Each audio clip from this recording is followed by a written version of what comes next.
You are English type, sir. Well, what are you then? I'm French. Why do you think I have this outrageous accent, you silly king? Sup internet, Raggedy Adams here. A few weeks ago, Michael Markman, aka Mickeleh, posted a video on YouTube asking people at the convention Summer in the City why they thought that English accents seemed to be so prominent on YouTube and why they're so popular amongst YouTube users. And there were some interesting responses to that. Now, I wasn't at Summer in the City, and as we all know, I'm a bit of a Johnny-come-lately when it comes to most things. However, as someone who is from Britain, who arguably has a British accent, and could charitably be referred to as a YouTuber, I think I have a horse in this race. So I humbly present my take on the whole English accents thing on YouTube. Now basically from an early age, I've had what could be classed as a bit of an unusual voice. Like basically every time I'm in a situation where I'm meeting new people for the first time, I will almost always, but always, be asked one or more of the following questions. Hey, what's with the voice? What's with the accent? Where are you from? Where is your accent from? Are you Australian? Are you from New Zealand? Are you from America? What is up with you? What, are you an alien? Explain yourself, person.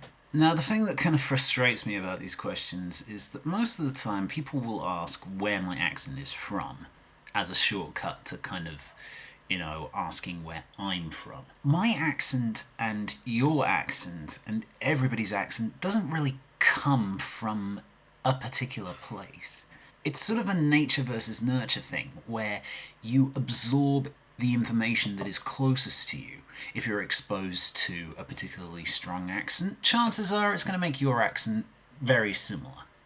If, however, you live in the modern era where people are exposed to lots of different information from all over the world, like films and television and the internet, it's gonna have an effect on the way you talk. Now, most of the people who know me personally already know a lot of this information, but just for the sake of the 6 or 7 billion people in the world who won't have met me personally, and so that I don't have to explain it to people every single time I meet them, here's the basic rundown of what makes me sound the way I do. I was born in Birmingham, West Midlands, the United Kingdom. So I'm slap dab in the middle of the country, but just in case you doubt my Birmingham credentials, I was born in the original Queen Elizabeth Hospital in 1987.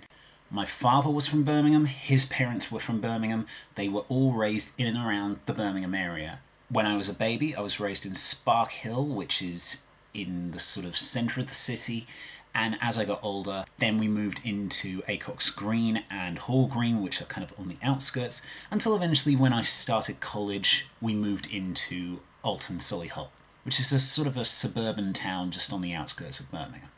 And whilst I kind of gradually moved further and further away, I was born there, I was raised there, I was educated there. So that's my Birmingham credentials, which are not in any kind of doubt. Now, most of you who are from Britain know that Birmingham has a pretty strong accent. Some of you from America or Canada might not know this, but it's part of a collection of accents that are generally referred to as the Black Country. Quite a lot of rock stars are from Birmingham, so if you've ever heard the way Ozzy Osbourne, Robert Plant from Led Zeppelin, or Rob Halford from Judas Priest talk, those are pretty good examples of a Brummie accent.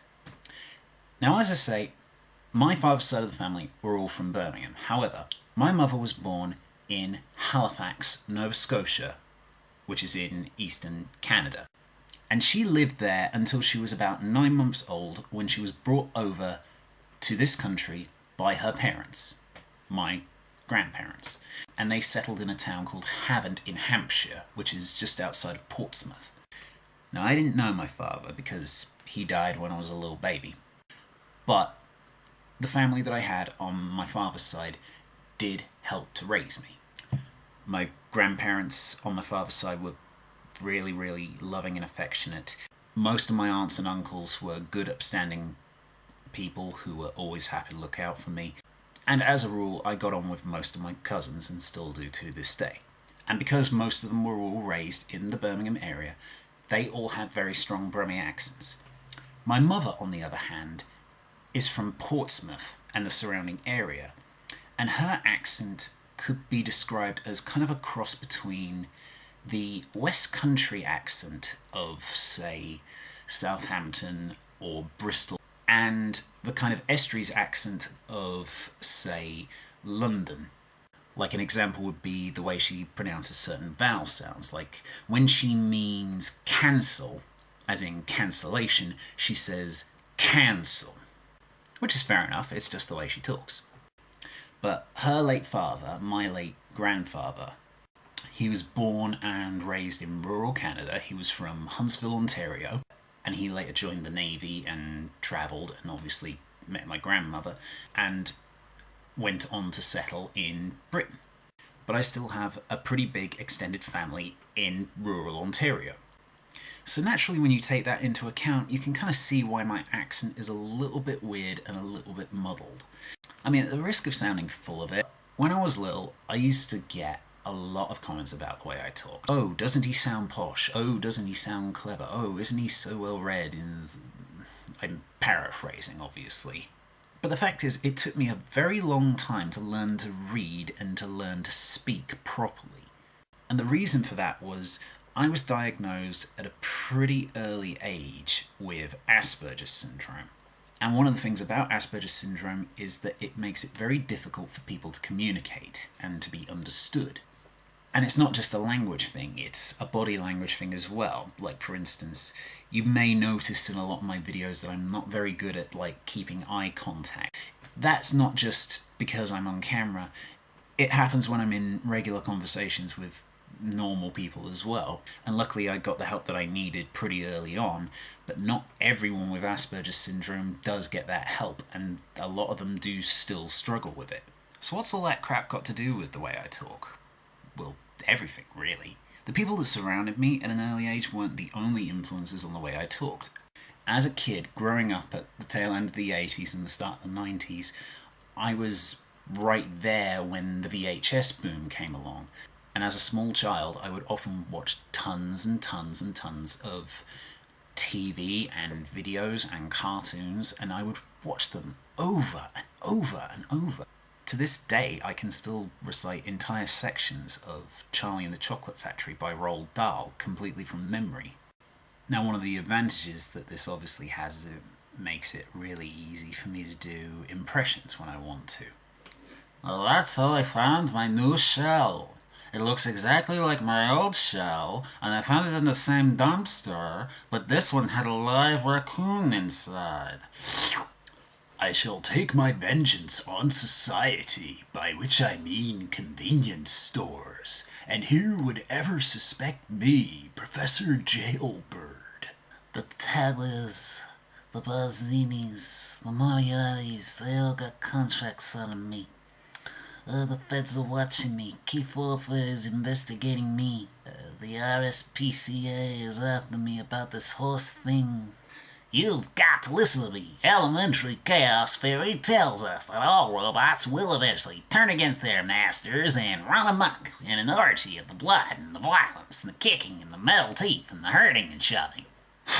But the one accent that I genuinely know I cannot do, that I have tried and tried but simply cannot impersonate, simply cannot fake, is my own accent, the Brummie accent.